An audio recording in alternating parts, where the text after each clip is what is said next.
ठंडी ठंडी हो गया है। ठंड में गया, इसको भी जलाइए, कौनो काम लायक ना।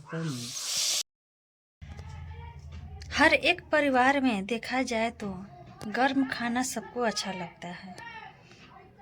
सबकी मांगे रहती है कि मुझे गर्म खाना चाहिए, गर्म रोटी चाहिए। ठंडा हो जाने पे लोग नाकुर नुकुर करते हैं कि नहीं, हमको ठंडा खाना नहीं खाना। लेकिन याद रखिएगा, ठंडा रोटी उसी के हिस्से में आता है जो देर रात घर में कमा कर लौटता है, वरना गर्म खाना तो सबको अच्छा लगता है। किसी की बातों में मत आया करो कभी, और ना ही कभी किसी के जुबान के पीछे भागो।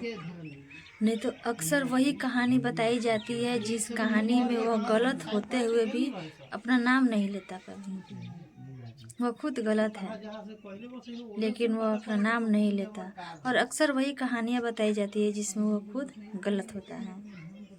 इसलिए कभी भी किसी के बहकावे में मत आइए। हमेशा अपना कहानी स्वयं लिखिए, अपने हाथों से लिखिए।